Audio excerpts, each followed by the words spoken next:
大家好啊，歡迎嚟到 BWebs 教室啊！咁今日咧就教大家點樣去整一個咧 Stripe 嘅 account 啦，去收客戶嘅錢，點樣可以連接到我哋 BWebs 嘅平台，再去做一個收款功能呢？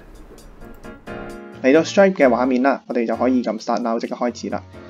咁喺呢度啦，我哋咧就可以 create 一個自己嘅 Stripe 嘅賬戶啦。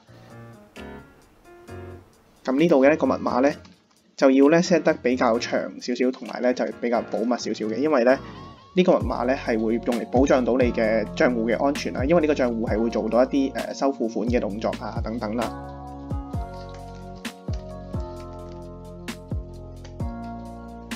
咁嚟到呢度啦，我哋咧就可以咧去激活我哋嘅賬戶嘅。咁因為我哋要激活咗啦，咁先至咧可以咧做到呢個連接我哋 BWebs 嘅一個嘅動作。咁我哋去翻我哋嘅 Gmail 睇下啦。咁翻到嚟咧，我哋就要重新登入翻我哋 Stripe 嘅 account 啦，咁以確保安全啦。咁頭先咧透過 email 激活咗我哋嘅賬戶啦，咁所以我哋而家再做一個咧詳細啲嘅身份驗證啦。咁咧喺呢度啦，我哋咧會再去打翻我哋嘅基本資料。咁佢會問啦，你係喺邊一個國家嘅？咁我哋揀翻中國香港啦。然之後咧，你嘅產品係啲乜嘢咧？呢個公司網站咧都要填嘅。其實呢啲資料咧都係必填嘅。咁我哋可以打翻我哋嗰個嘅網址上去啦，即係我哋 online shop 個網址上去嘅。然後咧就係可以做一啲簡單嘅企業嘅描述啦。咁就係揀翻相應噶啦。你需要咧喺呢度咧打翻你係買啲咩 product 噶啦，同埋咧就向咩客戶去收錢嘅。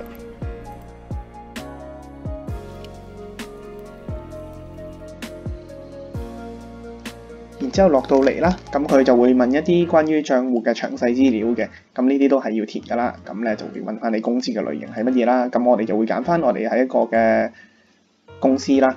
咁然之後咧呢一個咧法定公司嘅名稱咧就會打翻你嘅公司名啦。另外啦，呢度有個 registration number， 咁呢個係咩嚟嘅咧？呢個咧就係你嘅商業註冊編號啊。咁咧呢個商業註冊編號可以喺邊度攞得到咧？咁其實咧好簡單，你就上翻去咧公司註冊處嘅一個網上查冊中心咧就可以揾得到噶啦。咁呢個網址咧我哋會貼喺下面俾大家嘅。咁仲有啦，呢個咧就係嘅公司地址啦。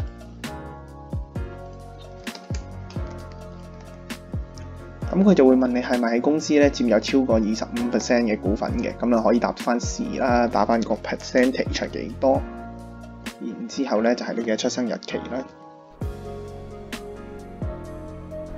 咁呢度咧就打翻你嘅身份證號碼啦。咁呢度咧就會打翻你嘅家庭地址。咁咧仲有啦，呢最緊要咧就係呢一步啦。呢個對帳單嘅描述嘅意思咧，即係咧，當客戶咧俾咗錢之後咧，喺佢哋嘅帳單上面咧會顯示翻出嚟你嘅公司嘅名稱，所以咧就最好打翻係你嘅公司嘅名嘅。咁我哋所以咧就會打翻 Jackie Ray 啦。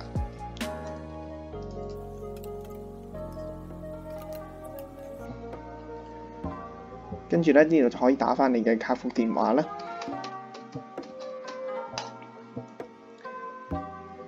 呢度咧就係一啲詳細銀行嘅信息啦，咁咧就可以揀翻你嘅銀行啦，揀翻你嘅分行啦，跟住你嘅帳號啦。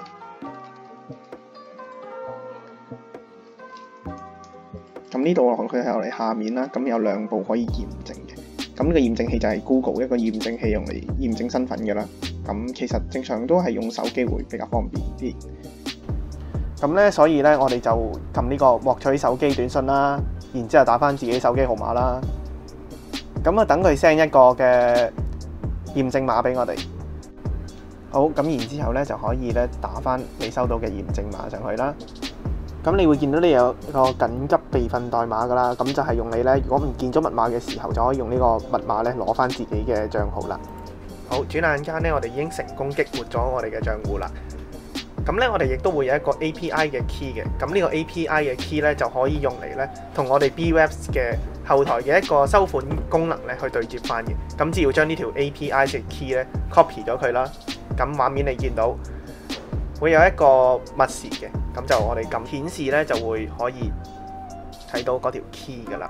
咁將呢條 key copy 咗啦，就可以擺落去 BWebs 嘅後台。用呢個 Stripe 去收人哋錢㗎啦。